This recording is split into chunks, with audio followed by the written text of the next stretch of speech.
मनोनी शरण जावी सर्व भावी देवासी उतरील पार भव दुस्त नदीचा मनोनी शरण जावे सर्व भावी देवासी उतरील पार भव दुस्त नदीचा बहु आहे करुणावंत अनंत ही नाम जा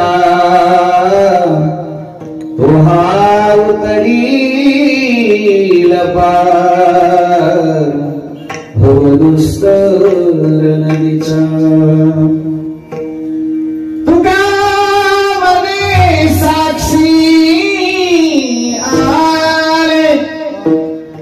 तुका म्हणे साक्षी आले तरी केले प्रगट तुहा उतरील पार भव दुस्त नदीचा सदा परिभवग्नमभीष्ट तीर्थास्पदं शिवतिरञ्चिनुतं शरणम् प्रत्यातिरहं प्रणतपाल भवाब्धिपूतं वन्दे महापुरुष ते चरणारविन्दम् वंशी विभूषित करान वनीरराम पीतांबरा धरुण बिंब फलादरोष्टा पूर्णेन्दु सुंदर मुखादरविंद नेत्रा कृष्णात्परं किमपि तत्त्वमहं न जाने असून स्वभावालो तुझिया ठाया कृपा दृष्टी पायी मजकडे पंढरीराया मनवनी शरण जावे सर्व भावी देवाशी तुहा उतरील पार भव दुस्त नंदनीय जगद्गुरु संत श्रेष्ठ श्रीमंत श्री तुकोबाराय यांचा 4 चरणाचा दिडक्या पद्धतीचा छोटासा गोडा सारंग आहे. अभंगाच्या द्वारे जगद्गुरु तुकोबाराय परमार्थ करत असणाऱ्या साधकाच्या जीवनामध्ये जे काही प्रश्न निर्माण होतात, शंका निर्माण होतात, भगवंताविषयी होतात, साधनेविषयी होतात, त्याला येणाऱ्या अनुभवाविषयी येतात आणि या मार्गातील सर्व शंकेचं निरसन करणारा हा छोटासा अभंग आहे. परमार्थ करत असताना किंवा संसार करत असताना दोन्ही गोष्टीमध्ये चांगले आणि वाईट अनुभव माणसाला येत असतात. अनुभवातून माणसानं जीवन जगावं. पुस्तकं वाचून मिळवलेल्या ज्ञानापेक्षा, ऐक्यू ज्ञानापेक्षा अनुभवातून निर्माण झालेलं ज्ञान कधीही तोंडावर पाडत नाही. कुणाचं तरी ऐकलेलं, कुठेतरी वाचलेलं हे ज्ञान घेऊन जी माणसं समाजामध्ये उतरण्याचा प्रयत्न करतात ते कुठेतरी आपडतात. आणि अनुभवानं जे ज्ञान प्राप्त झालेलं आहे, अनुभवजन्य ज्ञान असं तर्कशास्त्रामध्ये त्याला म्हटलेलं आहे. विठ्ठला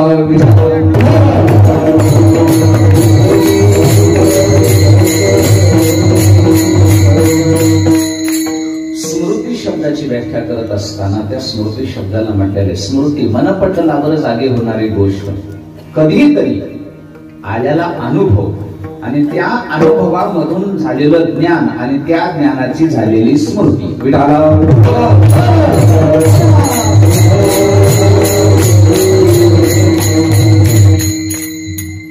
मग काही अनुभव चांगले असतात, काही अनुभव थोडे कटू असतात. गोड आणि कडू अनुभवानं भरलेलं म्हणजे जीवन आहे. काही अनुभवांमधून माणूस शिकतो, काही अनुभवामधून माणूस कोलमडला जातो, काही अनुभवामधून माणूस मोठा होतो, हे ज्याच्या त्याच्या घेण्यावर आहे.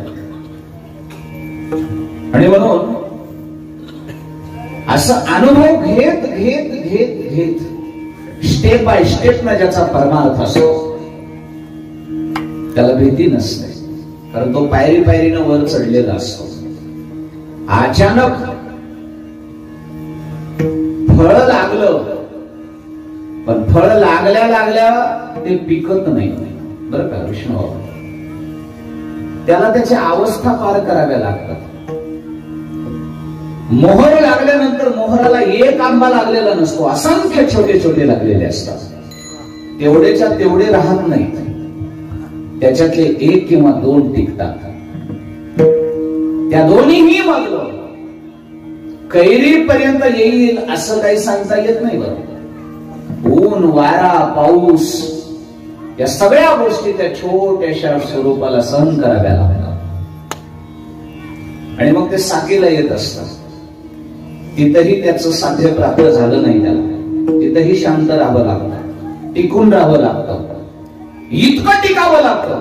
कुणीतरी येऊन दगड मारतं, कुणी येऊन खडा मारतं, लहान लेकरं येऊन दगड मारतात कैरी पाडायला, तरीही त्यांना हारायचं नाही, टिकून राहायचं. सोसाट्याचा वारा आला, गाड्या आल्या, काही आलं तरी फांदीच्या आड लपून राहायचं. आणि या सगळ्या अवस्था पार झाल्या की मग एक अवस्था येत असते महाराज, पिकलिया सेंद कडू बन गेले. बोलू नका ना, विठाला विठाला.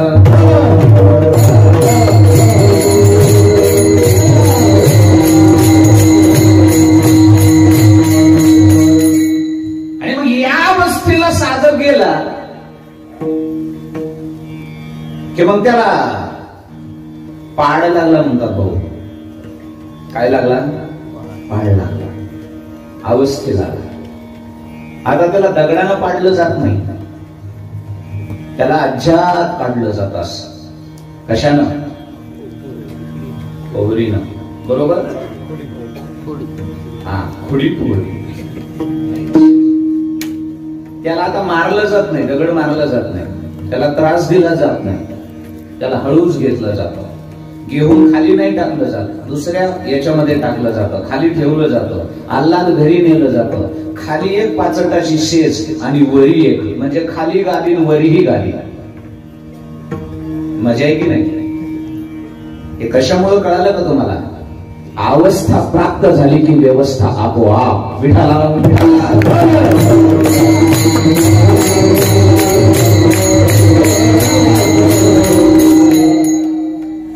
परमार्थामध्ये कटू आणि गोड अनुभव घेत घेत या परमार्थाच्या देठाला टिकून राहणारा साधक एक दिवस अशा अवस्थेला जातो की देव आणि समाज त्याची आपोआप व्यवस्था करतो. पण छोटासा कडू अनुभव आला की आपल्याला उबगलं जातं, घाबरलं जातं. अगोदरच पिकावं वाटतं, साखी लागायच्या अगोदरच पिकावं वाटतं, हे की नाही? असं पिकावं वाटतं, असं पिकावं वाटतं, आणि ते पिकते काही वेळ करून. पण साखी लागायच्या अगोदर पिकलेलं खायासारखं नसतंय, ते इजळलेलं असतंय. काही अवस्था प्राप्त होण्याच्या अगोदर पिवळे होतात, पण ते पाडानं पिवळे झालेले नसतात, ते खाण्याच्या लायकीचे नसतात. ही अवस्था प्राप्त करत करत असताना, हे चालत असताना त्याच्या मनामध्ये अनेक संशयाचे कल्लोळ आणि संदेह निर्माण होत असतात.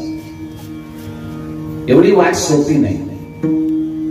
ही वाट चालत असताना क्षणाक्षणाला असे काही घोरे पुढे हुशार थोर आहे.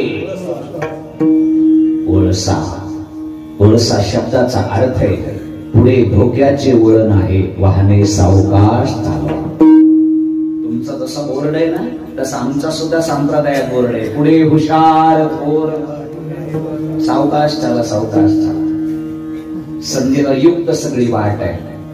आणि या सगळ्या संदेहाला बाजूला सारून जो हे सगळे अनुभव घेत तिथपर्यंत जातो, तो साध्यापर्यंत पोहोचत असतो. विठ्ठला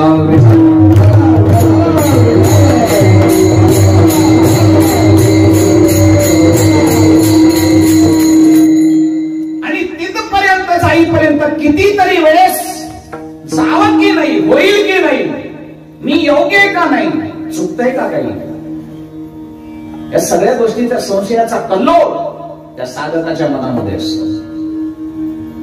एक सांगतो मी तुम्हाला, संदेह जीवनामध्ये असावा का नसावा? संशय चांगला आहे का वाईट आहे? सचिन महाराज, वाईट. संशय जीवनामध्ये नसावा. संशयात्मा विनश्यते असं गीतेचं वचन आहे. जिथे संशय आला तिथं विनाश आहे. आणि खऱ्या प्रेमामध्ये याचा जन्म होऊ नये आणि होतच नाही. पण जिथं वेगळी प्रेम असतं तिथं याचा जन्म होतो. कुणाचा? हे पक्का लक्षात ठेवा. एवढ्यावर कीर्तन होणार आहे. खरं प्रेम आहे तिथं जन्म होतो विश्वासाचा, आणि जिथं खोटं प्रेम आहे तिथं जन्म होतो संशयाचा. विठाला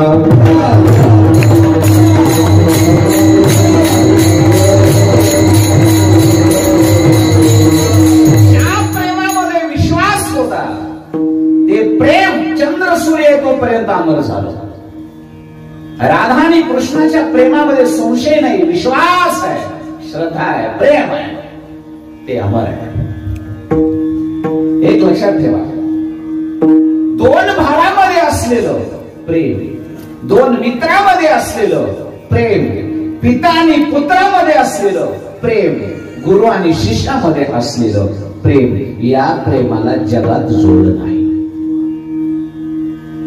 या प्रेमाची बरोबरी रक्ताचे नाते सुद्धा करू शकत नाहीत मैत्री आणि गुरु शिष्याचं प्रेम.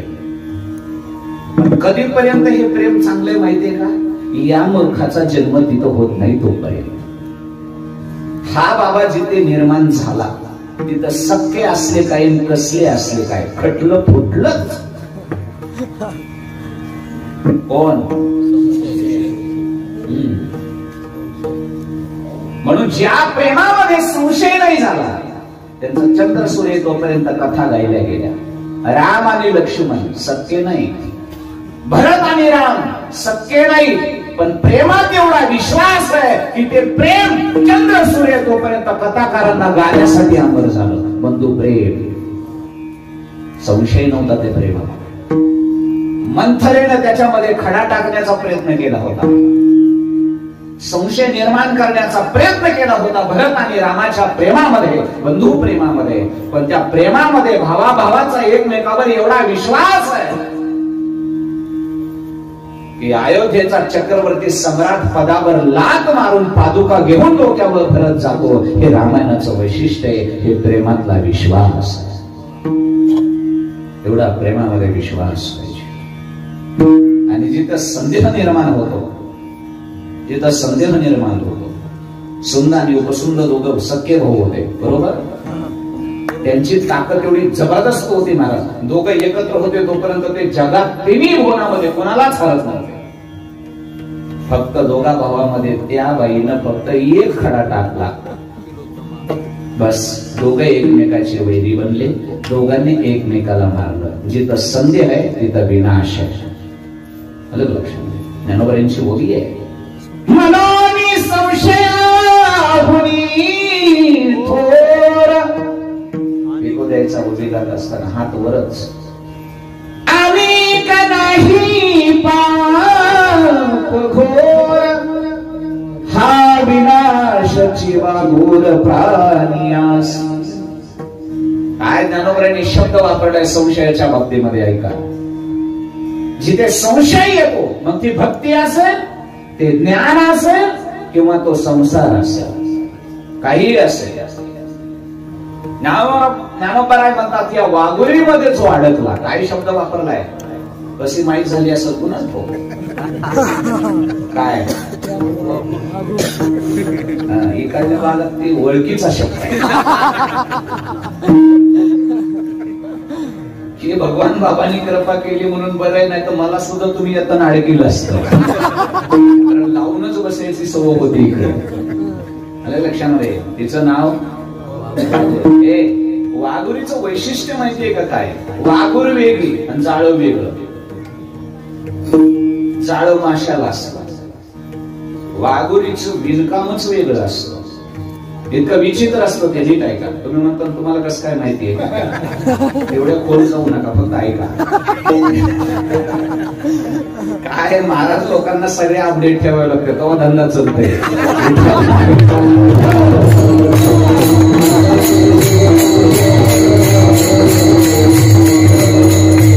वाघुरीचं वैशिष्ट्य असं, अशी लावलेली असली ना, आल्या आल्या सावज त्याला कळत नाही तर लावलेलं आहे काहीतरी, आरपार दिसतं आणि ते धडक त्याला जाऊन आदळतं विष्णू महाराज. पण नीट आहे का? आदळल्या ते पक्क अडकलेलं नाही, हे पारलंय फक्त. आता ते शहाणा असेल तर त्यानं एक करायचं, आदळल्या बरोबर सरळ 2-4 पावलं पाठीमागं सरळ सरायचं, सुखरूप माघारी निघताय. पण त्याचा मूर्खपणा कुठं होतो? नीट आहे का? आदळल्या बरोबर बाहेर पुढे निघण्यासाठी जेवढी जास्त झटापट करल तेवढं जास्त गुंतत आहे. हे वाघुरीचं वैशिष्ट्य. कळालं का? कारण त्याच्यातून निघण्याचा जेवढा प्रयत्न तुम्ही कराल तेवढे जास्त गुंतत जा. ज्ञानोबरायांनी हा शब्द घेतलाय, हा विनाशीची वाघूर. कारण या संशय रूपी वाघुरीमध्ये एकदा व्यक्ती अडकला, पुन्हा निघणं शक्य नाही. आणि एक सांगू का? एखाद्या व्यक्तीविषयी खरी माहिती संचय केल्याशिवाय, त्याची खरी माहिती घेतल्याशिवाय, त्याला जाणल्याशिवाय विनाकारण कुणाच्या बाबतीमध्ये संशय निर्माण करणं हे नात्याला घातक आहे. विधाला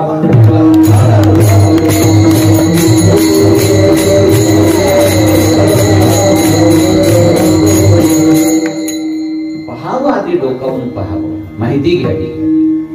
स्वर कमी करा थोडा. लेकरू पाठीमध्ये झोपवलं एका बाईनं घरामध्ये, छोटस बाळ, खेळणार वागणार. पहिल्या बाया त्या पाठीमध्ये लेकरू झोपायच्या, तिला काय डाल म्हणत, पाठी. आणि झोपून हंडा घेऊन पाण्याला गेली. घरी कोणी नाही. हंडा घेऊन वापस आली, हंडा डोक्यावर पाण्याचा भरलेला. दारामध्ये पाऊल टाकला तर घरातून एक मुंगूस आलेलं दिसलं तिला, रक्तानं तोंड माखलेलं त्या मुंगसाचं. पाय रक्तानं भरलेले, अंग रक्तानं भरलेलं. ते घाण करत, रक्ताची घाण करतच ते मुंगूस घरातून बाहेर आलेलं. बाईच्या डोक्यामध्ये फिट बसलं, या मुंगसानं माझ्या लेकराचं नरड तोडलं. राग आला, आक्रोश केला आणि डोक्यावरचा हंडा त्या मुंगसाच्या डोक्यात राग दणकन टाकून गेला. मुंगूस बिचारा गतप्राण झाला जागेवर.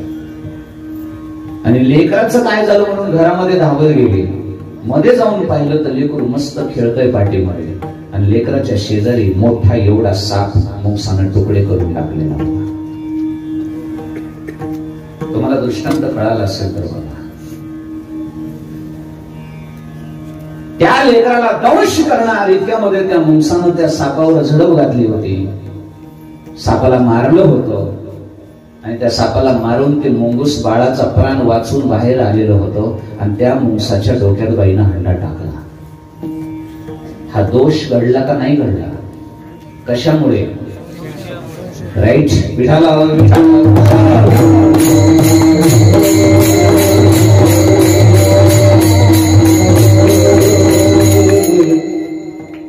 नादबाबांनी विचारलं, नादबाबा बरोबर आहे काय? नादबाबा म्हणले, मी तर सांगूनच आलोय. एका जनार्दने न घ्यावा संशय, आणि संशय जर नाही घेतला तर नादबाबा म्हणतात, माझा विश्वास आहे निश्चयसी होय हरे हरे. फक्त संशय नको. संशय निर्माण होतो का केला जातो? केला जातो. नीट बघा बरं.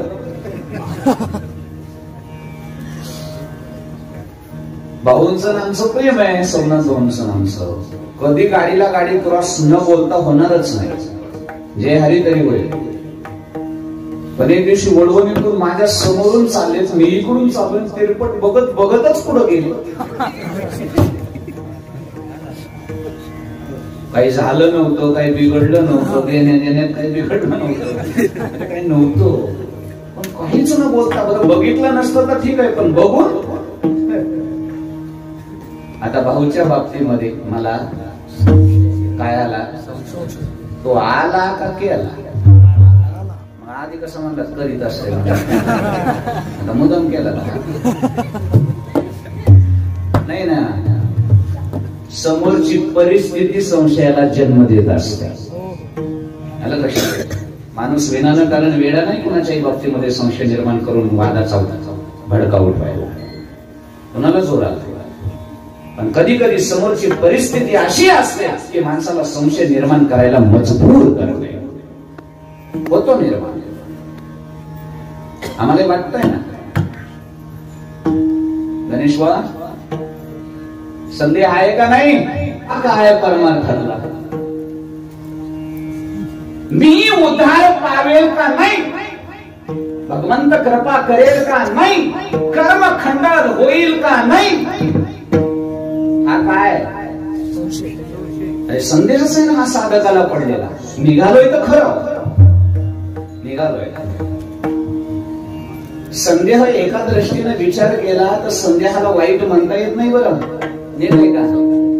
संदेह निर्माण एखाद्या गोष्टीमध्ये नाही झाला तर त्या गोष्टीची चिकित्सा होईल कशी,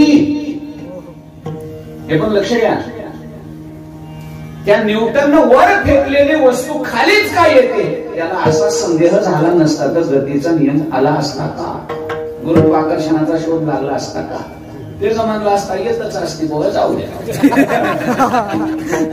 पहिल्यापासूनच येते, आता ती आली, त्याच्यात काय संशय घ्यायची गरज. मग गुरुत्वाकर्षणाचा शोध लागला असता, सॅटेलाइट आपले वर गेले असते, विमान उडले असते. त्या शास्त्रज्ञानं तिथं संदेह घेतला की वर का जात नाही, खालीच काय येते? वर फेकली तर वर झाली, खाली काय येते? हा संदेह. एक लक्षात ठेवा, संदेह जेवढा वाईट तेवढा संदेह नवनिर्मितीला जन्म देणारा सुद्धा. दोन्ही अँगलनं त्याचा विचार करावा. हे सगळे जे शोध आहेत सायंटिस्ट लावलेले, अहो त्यांना काही गोष्टीविषयी संदेह निर्माण झाला रे झाला की ते सगळ्या अँगलनं त्याचा अभ्यास करतात, चिकित्सा करतात, संशोधन करतात आणि एका नव्या सिद्धांताला जन्म देतात. गुरुने एखादं वाक्य सांगावं, शिष्यानं गपचूप डोळे झाकून ऐकावं, तो गुरु आणि शिष्य कसला? गुरुनी वाक्य सांगावं, शिष्यानं त्याच्यात संदेह निर्माण करून उत्तर पक्षानं त्याचं उत्तर द्यावं, तिथं शास्त्र जन्माला येतं.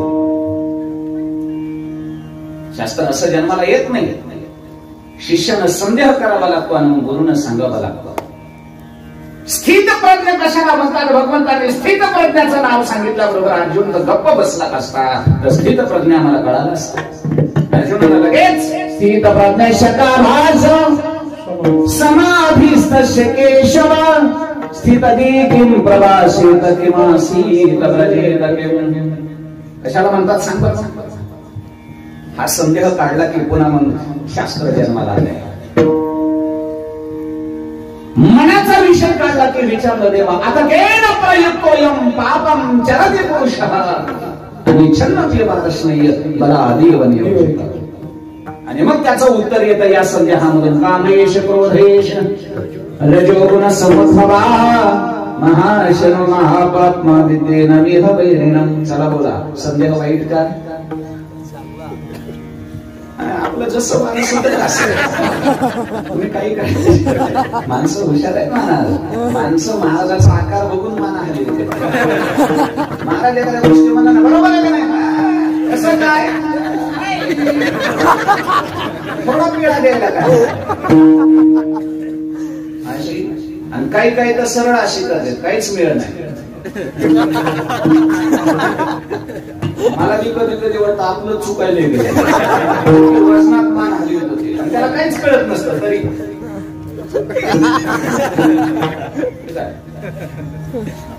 मला सांगत असतो, एका ठिकाणी कीर्तनाला गेलो होतो भाऊ, असं वजनदार पालपूरचा फेटा बांधून बसलेलं, पोट घालून बसलेले बाबा, अष्टवट लावलेला. आणि मी आपलं त्यांच्या आता कसं आहे, समोर एखादी व्यक्ती बघून माणसाला बोलावं लागतं. आता म्हणलं की संप्रदायातले चांगले अभ्यास वजनदार व्यक्ती दिसते, आपल्या याच्याकडे बघून आपण बोलावं. खन खन खन बोलायला मी चालू केलं. यातला श्लोक त्याच्यातली रुची इकडलं तिकडलं सांगायला बाबाला विचारायचं, बाबा बरोबर ना, बाबा म्हणायचं.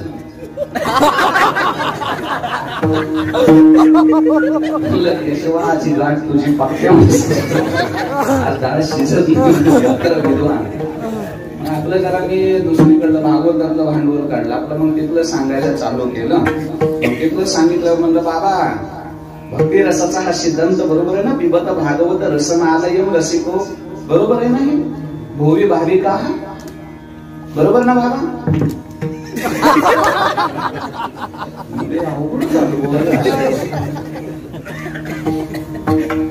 विष्णू महाराजांनी एक राग गायला, मला कळाला हे भूप राग आहे. म्हणलं बाबा भूप राग आहे ना. आपलं आवडतं घेतलं, जे विठ्ठल केलं. म्हणलं उघड हाताने घालवायचे नको, आपल्याला जमू नाही काही. खाली बसल्यावर मी विचारलं, बाबा तुम्ही प्रत्येक गोष्टीला माझ्या नाहीच कसं म्हणलात, माझं काय चुकत होतं बरं, नेमकं काही चुकलं होतं का?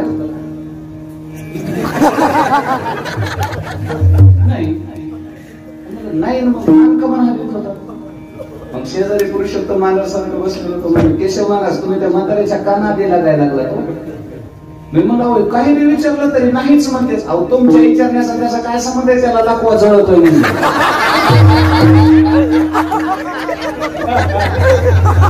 त्याला येत नाही ऐकू.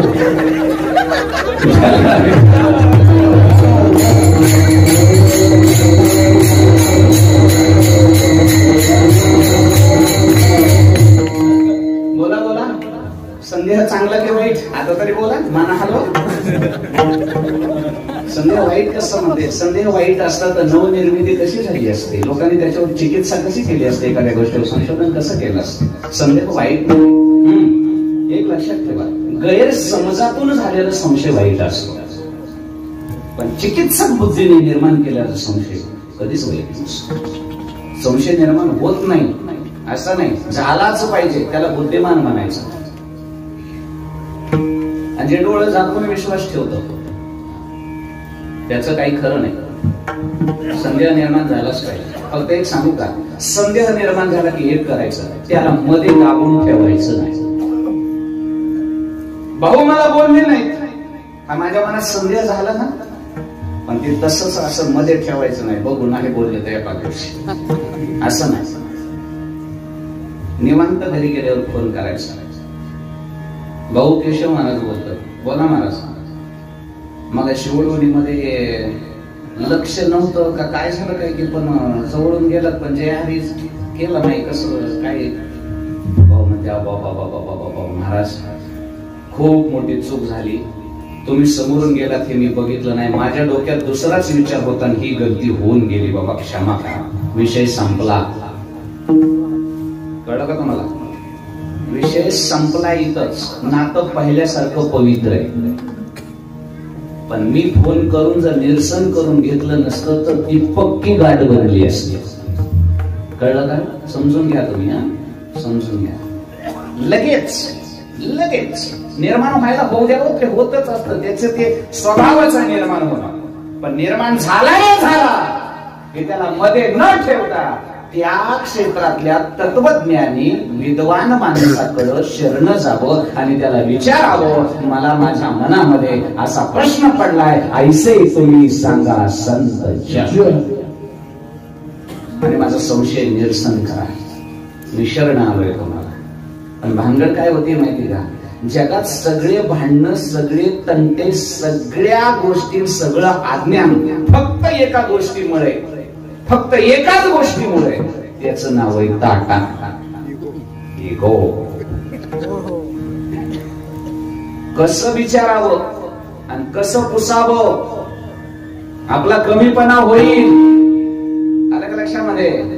अज्ञान झाकून ठेवण्याच्या पद्धतीनं सगळा अंधकार वाढतो.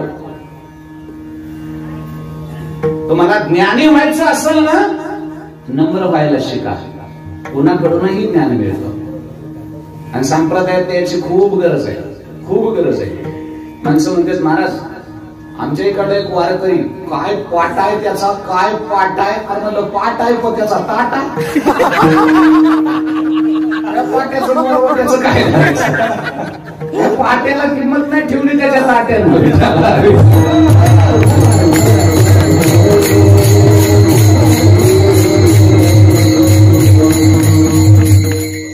हे विचारलं पाहिजे. संदेह निर्माण झाला की तुम्ही सांगा. गेलं पाहिजे संतांकडे, विचारलं पाहिजे, संतांना शरण गेलं पाहिजे. तद्विधी प्रणिपातेन प्रश्नी नसते बया. आणि मग त्यांना विचारावं लागतं. आणि मग सांगू का, बसल्या बसल्या जर सोडली तर ती पटकन उकलत असते, आणि तशी जर ताणली तर काय,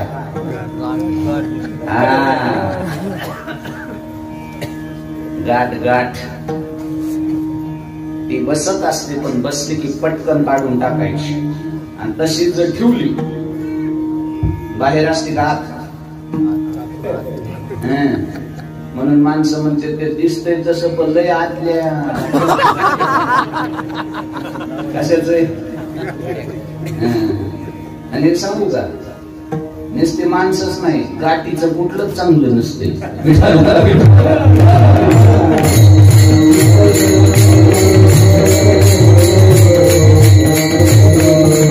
तुम्ही गाठीचं लाकूड बघा, गाठीच्या लाकडाची फळी काढून दाखवा, सरळ निघत मध्ये कुठंतरी असं निघतच असत, सरळ काहीच नाही. म्हणून काय माहितीये का, ही बसली की उकलून फेकायची संदेहाची, बरं का. आणि ही उकलायची असते तर उकलणाऱ्याकडे पटकन जावं लागतं फिट बसण्याच्या अगोदर. तुकोबाराय म्हणतात, मी गेलो आणि त्याचा परिणाम संदेहाच्या सुटल्या गाठी.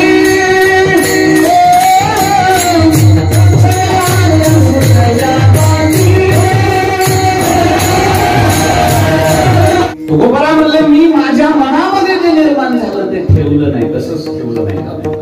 मी संतांकडे गेलो आणि त्यांच्या पुढे मांडलं ते. माझ्या मनात संशय, कये कृपा करील, करल का नाही कृपा. अशी साधना करणारे साधक, एका मध्यांतराच्या अवस्थेला आलेला साधक, एक दिवशी त्याच्या मनामध्ये असा संशयाचा कल्लोळ निर्माण झाला की खरंच मी इथपर्यंत आलोय हे खरं आहे. संसार सोडलाय मी भगवंताच्या प्राप्तीसाठी. संसाराच्या तापे तापलो मी देवा, करीता या सेवा कुटुंबाची. कशासाठी आलो होतो आम्ही, इकडे दुःख व्हायला लागलं म्हणून इकडे आलेलो आहे. मन बोले तुझे आठविले पाय, येई वो माझे माय पांडुरंग. संसार सोडला, इथपर्यंत साधना करत करत आलोय, पण आता इथं आल्यानंतर मला असं वाटतंय की भगवंत काय आपल्याला जवळ घेईल आणि कृपा करील असं वाटत नाही. वाटत कसं करावं, आता पुढे जावं का मागं जावं, पेच निर्माण झालाय. का झाला असा भगवंताच्या बाबतीमध्ये सांगेल, का कृपा करणार नाही असं वाटलं. कारण तिथपर्यंत जाईपर्यंत बरेच कथा कीर्तन भगवंताचे चरित्र गुणानुवाद ऐकले, आणि त्याच्यामधून असं ऐकायला भेटलं की बाबा देवाकडं थोडीही दया मया नाही. कशी काय नाही, भीष्माचार्य सर्वात लाडके भक्त महाभारतामध्ये, बरोबर.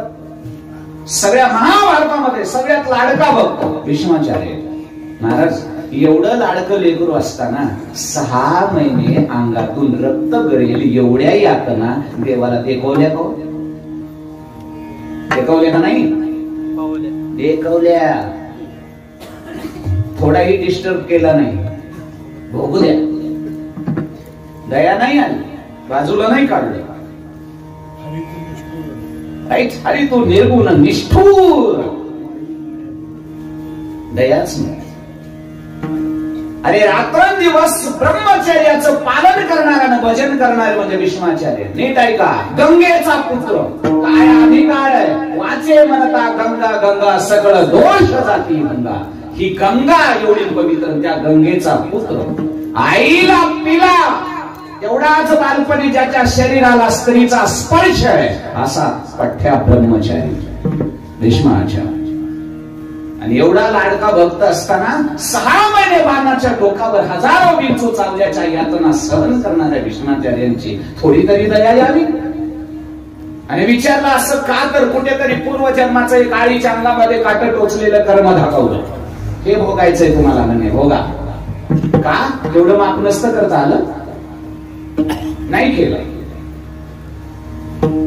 बाप होता दशरथ, भीष्म तरी जरा बाजूचे असतील, पण ज्याच्या पोटी जन्म घेतला तो राजा दशरथ होता. 4 पोर असून बिना पाण्याचा चक्रवर्ती सम्राट मरतो. पण प्रभू रामचंद्र दशरथाच्या कुठल्याच गोष्टीमध्ये थोडी सुद्धा माफी दाखवत नाही. कर्मे दशरथ वियोगे परीसी गवारा सागर, कर्मे निर्वंश झाले सगळ, बिल्ले बिंदिरे शारंगार झाला पुरंदर सहस्रमे. बरोबर. अरे मग एक कर्म होतं दशरथाचं, बिचारा चक्रवर्ती सम्राट आहे भारताचा, जगाचा बाप, ज्याचा पोटी जन्माला आलाय. अरे कसं का होईना बाप आहे ना, थोडं तरी माफ करायला पाहिजे होतं का नाही रामाने दशरथाचं कर्म. पण महाराज बापाला सुद्धा देवानं माया दया दाखवली. एकदा सरळ तोंड पुढं केलं, पुन्हा वापस नाही केलं. मग जिथं भीष्माचार्यांना माफी नाही, जिथं बापाला माफी नाही, थोडं सुद्धा कुठं दोष चालन केलाच नाही, तो भोगायलाच लावला, तिथपर्यंत प्राप्ती होऊ दिली नाही. मग एक दोष महाराज, एक वालीचं किती चुकलं होतं, थोडीशी चूक होती, प्राणच घेतला. 5 वर्षाचं लेकरू भक्त प्रल्हाद, एवढं कवळं अंतकरण असतं केवळ, त्याला काय समज आहे का? आणि त्या 5 वर्षाच्या कोळ्या अंतकरणाच्या लेकरा पुढे त्या पोराच्या बापाला मांडीवर घ्यायचं आणि टरटर त्याच्या देखत फाडायचं. दयाच नाही, मायाच नाही.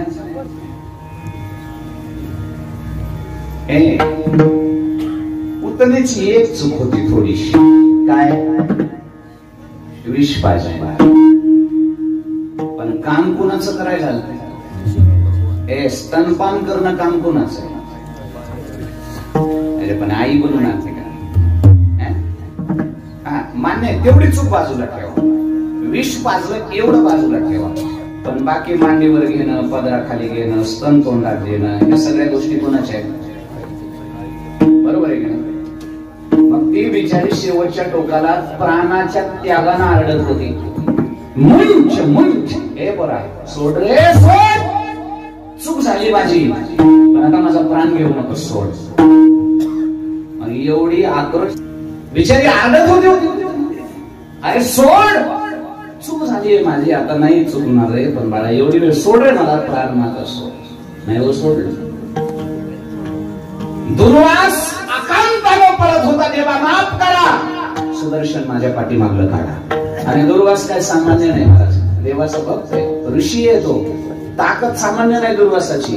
एक शाप दिला इंद्राला, ती सगळी संपत्ती समुद्रामध्ये जाऊन पडली आणि मग ती समुद्र मंथन करून काढावी लागली. इतकी ताकद. पतिव्रता अनुसया आणि ब्रह्मदेवाचा मुलगा अत्तरीचा मुलगा आहे हा दुर्वास, त्याला सुद्धा नाही सोडलं, आरडत होता, नाही सोडलं. मग हे सगळं देवाचं चरित्र ऐकल्यानंतर एकाला तरी थोडं तरी सोडलंय का, माफ केलंय का? मग एवढ्यांना एका चुका माफ केल्या नाही, आपली तर सगळीच फाईल काळी आहे. आपलं काय एक पान काळ आहे का? मग असे बरबटलेले माणसं जर संसार सोडून परमार्थाला आले तर तुम्हाला काय वाटतंय, मेळ लागेल का यांचा? मग ही अर्ध्यात परमार्थाला आलेली माणसं पुन्हा परमार्थाला नाव देते, काय खरं नाही देवाचं वेळ.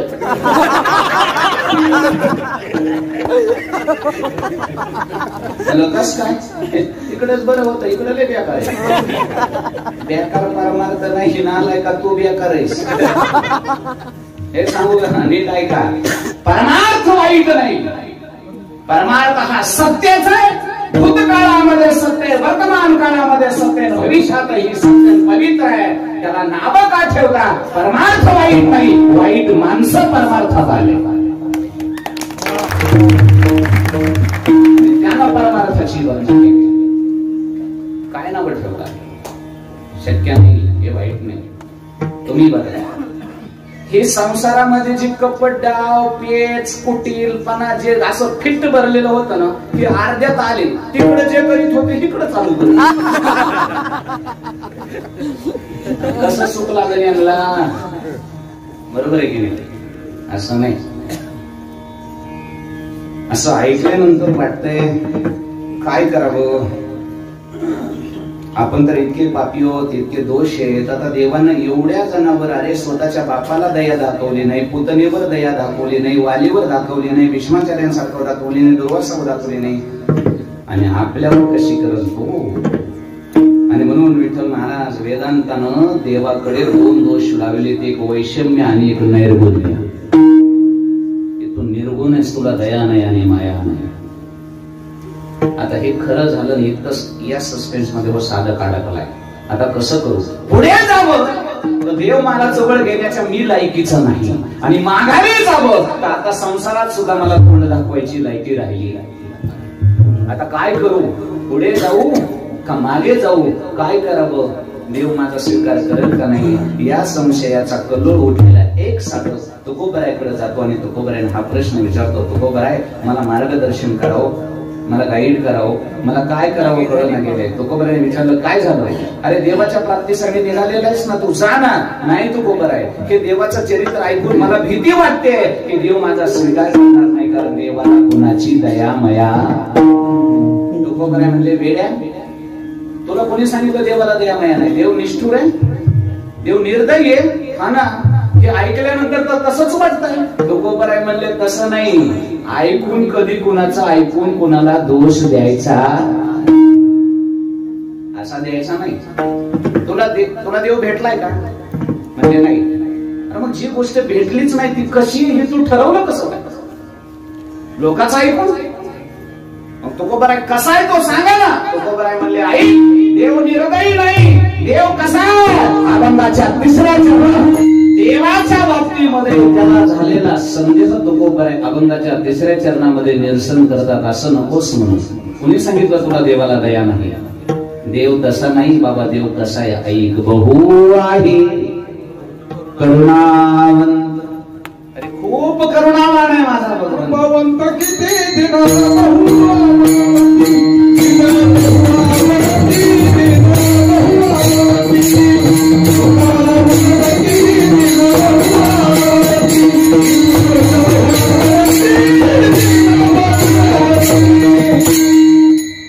एवढा कृपावंत आहे, करुणावंत आहे. तुकोबराने विचारलं तुकोबराय तुमच्यावर तरी कसा विश्वास ठेवायचा? करुणावंत आहे का नाही हे तुम्हाला तरी काय माहित, आमच्यासारखंच तुम्ही ऐकलं असतं. तुकोबराय म्हणजे नाही, ऐक. अंबरीश राजाचा छळ केला दुर्वासानं म्हणून सुदर्शन त्याच्या पाठीमागे सोडलं.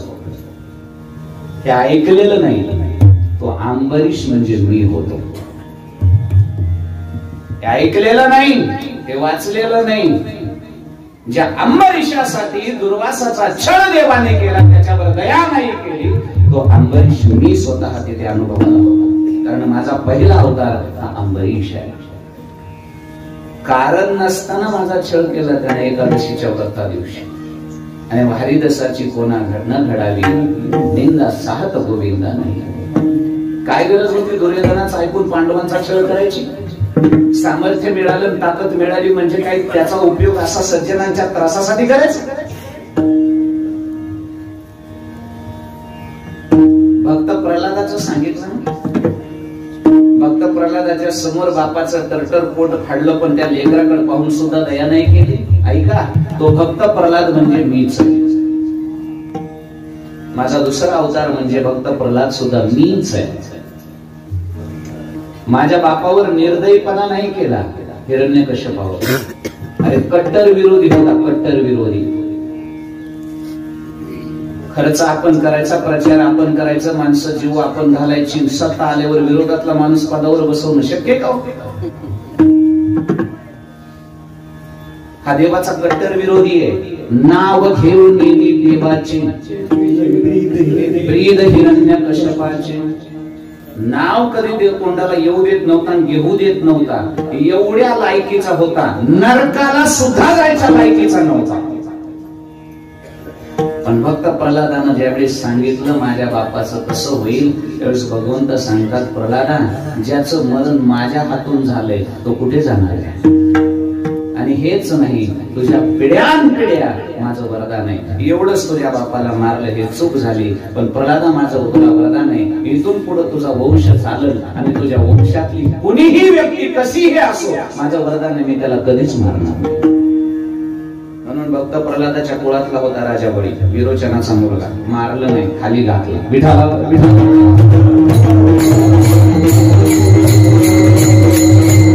माझ्या बापाची लायकी नव्हती मोक्ष पदाला जायची, हिरण्यकश्यपाची लायकी नसताना मोक्ष पदाला बसवलं. ही दया आहे का निर्दयी पण आहे? कळलं का? दया आहे. लायकी नसताना तिथं नेऊन बसवलं म्हणजे दया आहे. नीट आहे का? पुतना विष पाजून मारायला आली होती, काय चांगलं करायला आली होती? हे सांगू का? देवकीनं जन्म दिला, यशोदेनं प्रेम केलं, पण या दोघींना जे पद उशिरा मिळालं ते पद एका झटक्यात देवानं पुतनेला. ज्ञानोबरांची वगी आहे, तुझे औदार्य जाणो स्वतंत्र देता मनसी पात्र पात्र वरी कैवल्यासी पवित्र वैर्याही तू वासन कादिकाची निमानी सायुज सौर सुदिदला पुतनी जी विषाचे निस्तन पाने मारवाली विठ्ठला.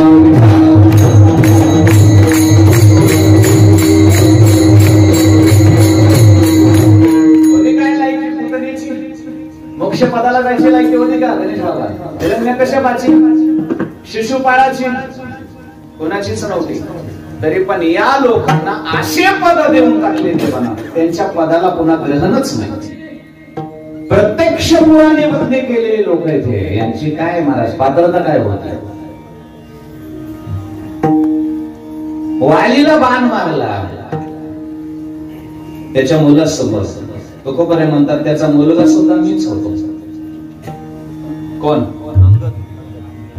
हे तुकोबऱ्यांची शृंखला आहे. अंबरीश, प्रल्हाद, अंगद, उद्धव आणि मग नामया दाता, हे तुकोबऱ्यांचे अवतार आहे. तुकोबरे म्हणतात वालीचं सांगितलं ना, वालीवर दया नाही केली, अरे त्याचा मुलगा अंगद मी तिथे हजर होतो.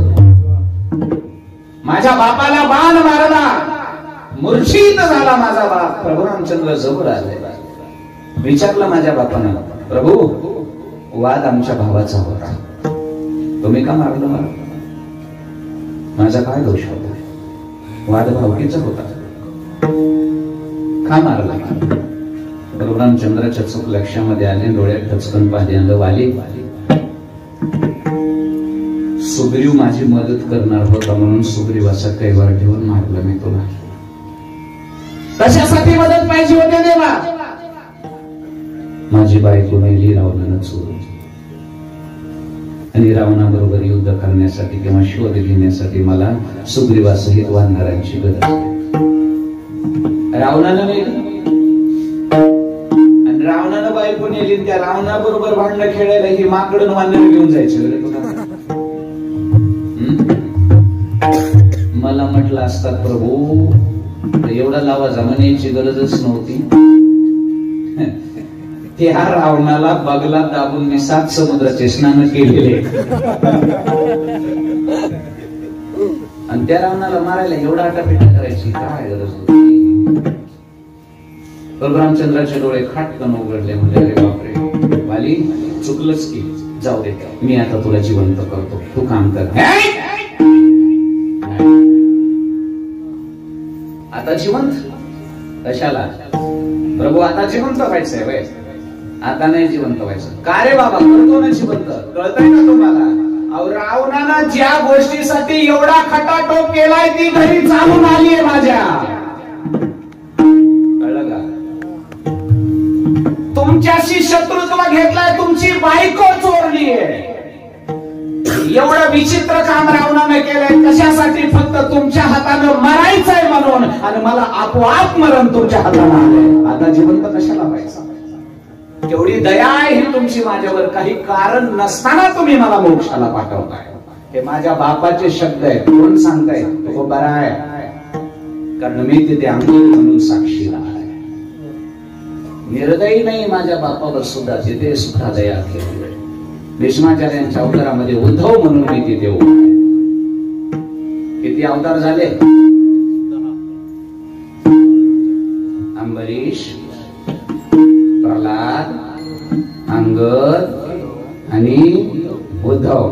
आता पुढे आणि मग त्याच्यानंतरचा माझा अवतार आहे नामदेव महाराजांचा. आणि मग जगद्गुरु तुका अवतार नामयाचा. खरं सांगा बरं, देव कसा आहे? निर्दयी, निष्ठुर आहे. अरे कशावरून ठरवलं तुम्ही? नाही आम्हाला काय माहिती. मग तुम्हाला तरी काय माहिती? काय सांगितलं? प्रत्यक्ष अनुभव आहे. आणि मी बोलतो ते ऐकून आणि वाचून बोलत नाही. कसं बोलताय? शेवटच्या चरणाच्या.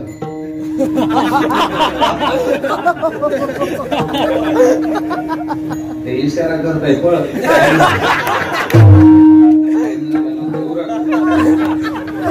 तुम्ही कितीही वळवळ करा, आपल्या घडीत किती वाजले बघा.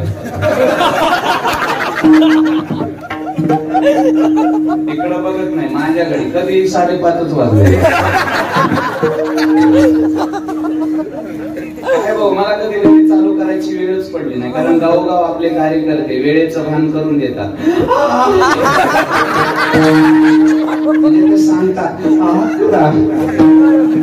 मी ते संपवतो.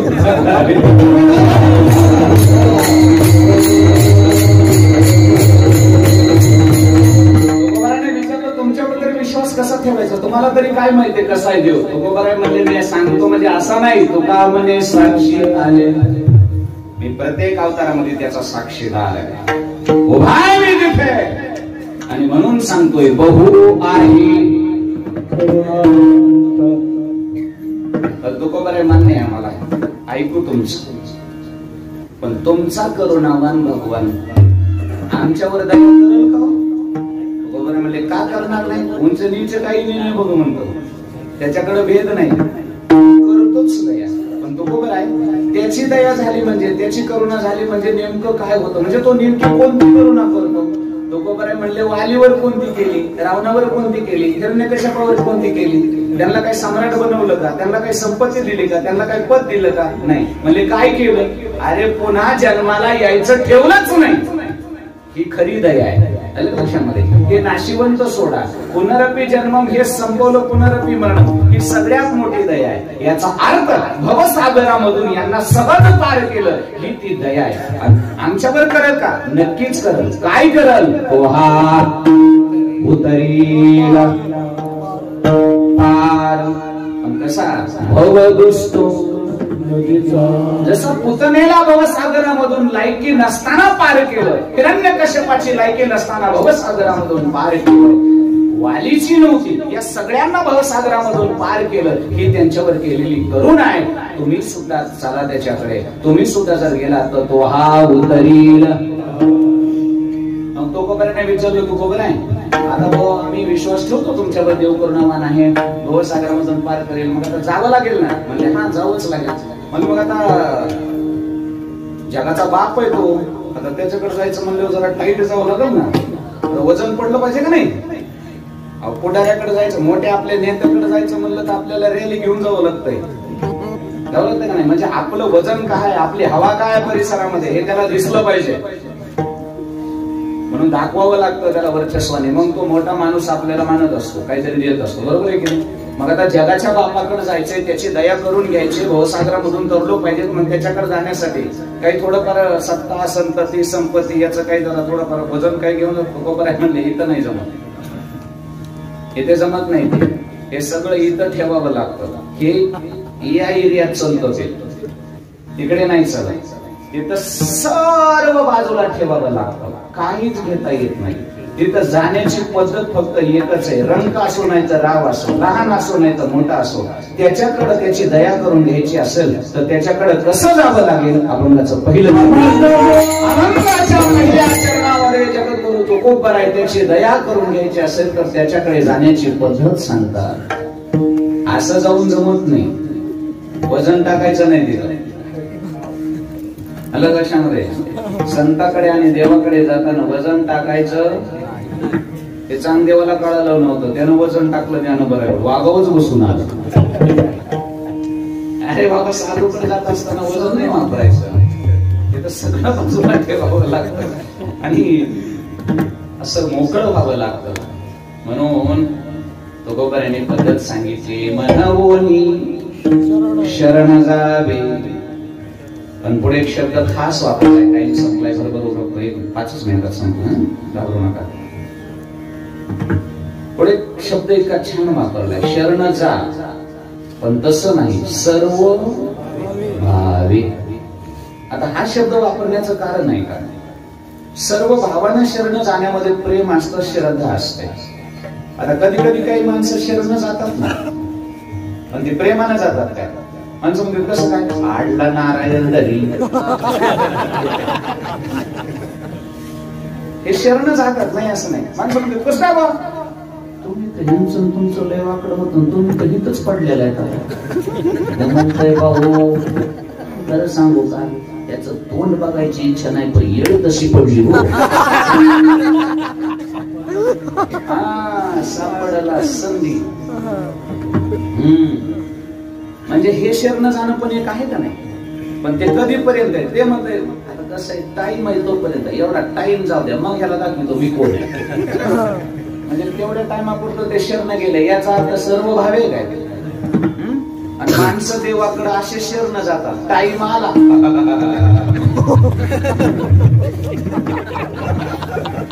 हे सर्व भावे का, सर्व भावे नाही. मसन वाट्यापासून चालली ना, आमुषाची रात्र असली कोणीच नसलं, तितक्यात कुत्र एवढं वाटत, राम राम पांडुरंगा विठ्ठला देवा देवा. आणि जरा पुढं आलं मंदिरापाशी माणसं दिसली, तेरे बिना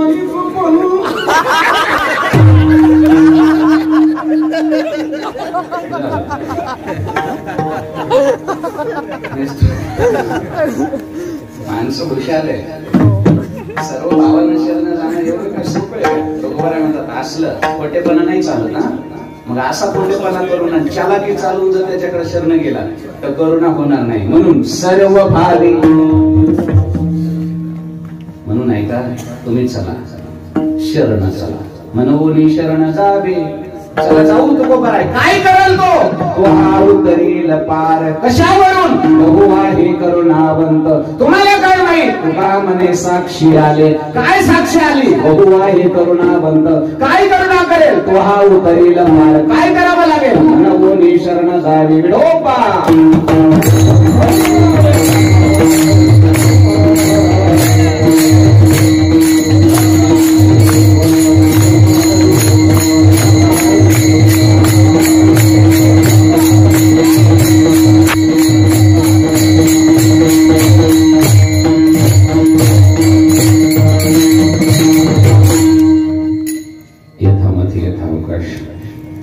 अल्पबुद्धी अल्पमताने जगद्गुरूंच्या शब्दरूपी वाङ्मयाला थोडासा स्पर्श करण्याचा प्रयत्न झाला का नाही हे पण माहित नाही.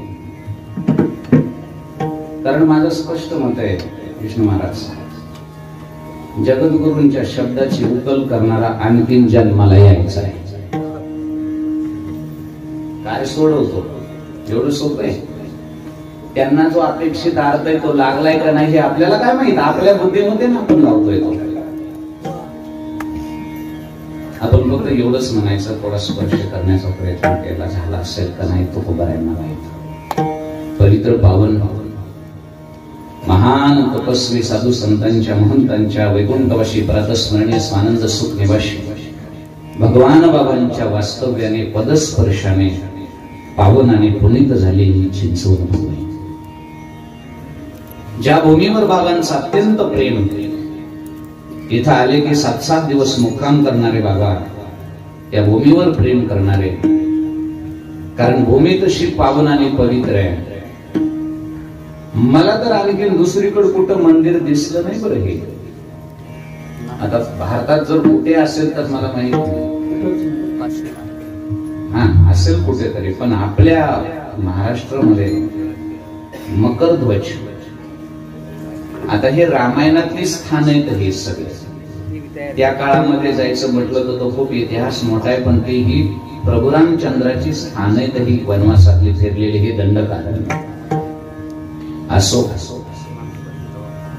महाबली मकरध्वज महाराजांच्या या पवित्र भूमीमध्ये वैकुंठवासी प्रातस्मरणीय भगवान बाबांच्या 56व्या पुण्यतिथी निमित्त, 56वी पुण्यतिथी आहे. समस्त चिंचवणकरांनी आबाल वृद्धांनी मोठ्या प्रेमाने वार्षिक नियमाप्रमाणे याही वर्षी या भव्य आणि दिव्य अशा स्वरूपाच्या नाम सप्ताहाचं आयोजन केलेलं आहे.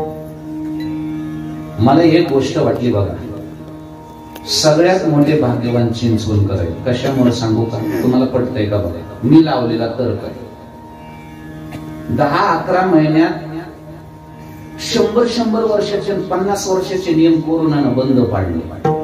पण चिंचवणचा सत्याचं भाग्य किती बघा, गेल्या वर्षी सुरू व्हायच्या अगोदर होऊन गेला ना, आता गेल्यावर आला.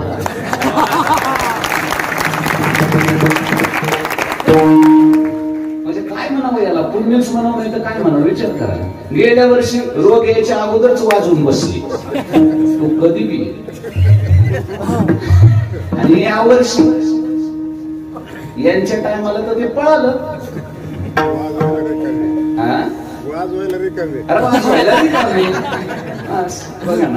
म्हणजे महाराज माणसं म्हणजे सगळ्याचे नियम खंडित झाले, पण यांचा नियम खंडित झाला नाही. हे बाबांची पुण्य आहे. इथं ताकद कळत असते, साधूची ताकद काय असते कळलं का तुम्हाला? ही ताकद असते. नामा म्हणे केशव राजा त्याला नाही म्हणून हे तो वर्ष आहे 60व्या वर्षामध्ये पदार्पण करणार हे सुंदर असं गाव सर्वांच्या प्रेमाने सहकार्याने आजची 6व्या दिवसाची कीर्तन सेवा तुम्हा सर्वांच्या गावकरी मंडळींच्या, भजनी मंडळींच्या, आयोजक नियोजक मंडळींच्या वतीने गेल्या वर्षीपासून माझ्यासारख्या कामराकडे आहे. या निमित्ताने मकरध्वज महाराजांची तुम्हा सर्वांच्या सेवेचा योग घेतो. ही सेवा माझी नाही, मी मोठ्या मनानं सांगू इच्छितो, माझी लायकी नाही, माझा अधिकार नाही. आणि हे सगळे जे प्रेम करतात ते माझं प्रेम नाही, हे सद्गुरु वैकुंठवासी एकनाथ महाराज सासुरेकर आणि गुरुवरी रतन महाराजावरचं प्रेम. मी एक त्यांचा पाईक म्हणून हे काम करतोय. पुन्हा एकदा सगळ्यांच्या चरणी कोटी कोटी प्रणाम. असंच तुमचं कार्य हेच नाही, ही पिढी तर घडेलच, पण चिंचवणमध्ये तुमच्या येणाऱ्या पिढ्या सुखानं नांदो आणि त्या पिढ्याकडून हा नियम असाच चालत राहो अशी भगवंताच्या चरणी प्रार्थना आहे.